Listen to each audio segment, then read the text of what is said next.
আজকে জুলাই গণঅভ্যুত্থানের যে ঘটনাটি ঘটে গেল, যেটা নিয়ে রাষ্ট্রপতি নিজে লজ্জিত হয়েছেন, দুঃখ প্রকাশ করেছেন তিনি, এবং বিদেশি কূটনীতিকরা সেখানে ছিল, তারা সেখানে সেই স্থান ত্যাগ করেছে, সেই যে পরিস্থিতিটা সৃষ্টি হয়েছে, মানে এই ডকুমেন্টারিতে এমন কি ছিল যেটি নিয়ে এতটা বিতর্ক তৈরি হলো, এতটা হট্টগোল তৈরি হলো, সেটি পরবর্তীতে আসলে ঠিক করার সুযোগ অন্যভাবে তো করা যেত, আলোচনার মাধ্যমে করা যেত, কারণ সেটি সুযোগ তো ছিল। আপনার কাছে পুরো ব্যাপারটি আসলে কি? জুলাই গণঅভ্যুত্থানের 2 বছর পূর্ণ হলো। আমাদের যারা শহীদ, আহত সহ যারা আছেন এবং এই অভ্যুত্থানের সাথে যারা জড়িত সব দল মত সবাইকে জুলাই গণঅভ্যুত্থানের যে বিজয়ের শুভেচ্ছা জানাই।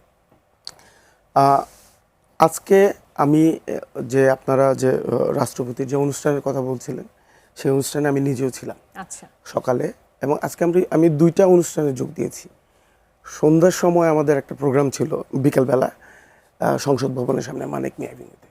তো মানিক মিয়া এভিনিউতে যে প্রোগ্রামটা ছিল, সেখানে স্পিকার, তারপরে চিফ হুইপ, বিরোধী দলের চিফ হুইপ, তারপরে সরকার দলীয় এমপি সহ ওনারা মঞ্চে যখন ছিলেন এবং যখন বক্তব্য দিচ্ছিলেন সন্ধ্যার সময় এবং হাতে হাত তুলে যখন দাঁড়াইলেন, তখন আমার কাছে মনে হইল নাহিদ ইসলাম যেমন এই গণঅভ্যুত্থানের নেতা, আমার নেতা, ঠিক তেমনি এই বিএনপির যারা ডেপুটি স্পিকার সহ যারা ছিলেন এরাও আমার নেতা। আমি প্রচণ্ড পরিমাণে উজ্জীবিত হয়েছি এবং একটা ঐক্যের একটা বার্তা দেখছি। খুবই ভালো। তাহলে এই যে আমরা ধরেন সন্ধ্যার সময় এত উজ্জীবিত হইলাম, এত অনুপ্রাণিত হইলাম বা ওনাদের কথা শুনে মুগ্ধ হইলাম, তাহলে সকালবেলাটা এমন গেল কেন?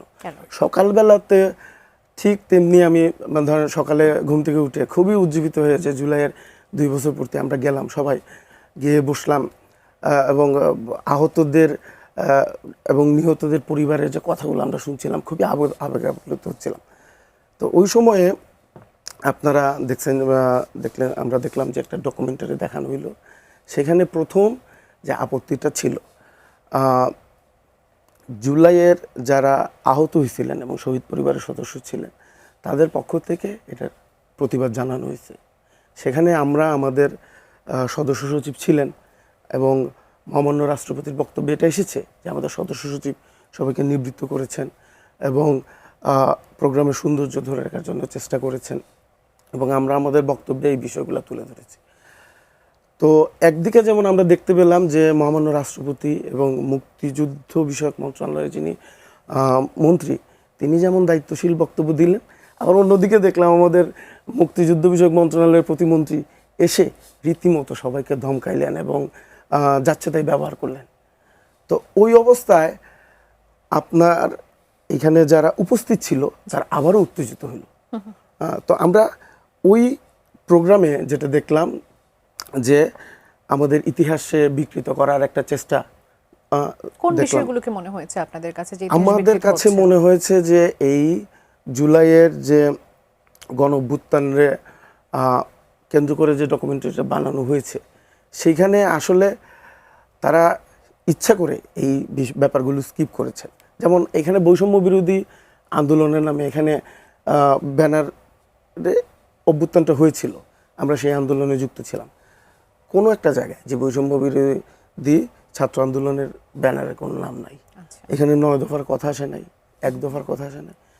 তো আমাদের কাছে মনে হয়েছে ওনাদের যে আচরণ, সবার না, আমি সবার বলবো না, তো অনেকের আচরণ এমন ছিল যে এইখানে যে আমরা একটা নতুন বাংলাদেশ বিনির্মাণ করব একে অন্যে মিলেমিশে, এবং যে আকাঙ্ক্ষার কথা বলা হচ্ছে, যে ঐক্যের কথা বলা হচ্ছে, সেই ঐক্যের জায়গাটাতে ওনারা আসতে চান না। এবং দুঃখজনকভাবে আমাদের যে সমন্বয়করা ছিলেন, অত্যন্ত গুরুত্বপূর্ণ একজন সমন্বয়ক মাহিন সরকারকে ছাত্রদলের লোকজন টেনে হিচড়ে ওখান থেকে বের করে দিয়েছে।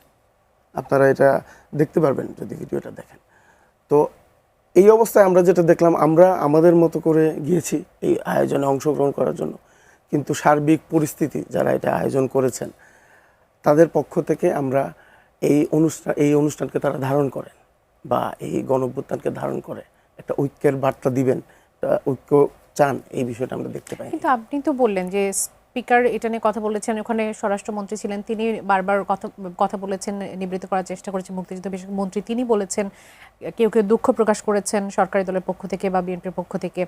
তাহলে তারপরও কেন মনে হয়েছে যে তারা আসলে বিষয়টিকে ধারণ করেনি বা আপনাদেরকে সেভাবে ওয়েলকাম করেনি? প্রথমত মানে হচ্ছে দু একটি ছোট ছোট ঘটনায় কি আপনাদেরকে সব থেকে বেশি মানে পীড়া দিল? না, আমরা স্পষ্ট, আমরা যখন ওখান থেকে চলে আসছি তারপরে আমরা রাষ্ট্রপতির বক্তব্য উনি ওনার বক্তব্য দিয়েছেন, আমরা এটা শুনেছি। মুক্তিযুদ্ধ মন্ত্রণালয়ের মন্ত্রী যেমন এটা বলেছেন, আবার প্রতিমন্ত্রী ঠিক উল্টা আচরণটাই করেছেন।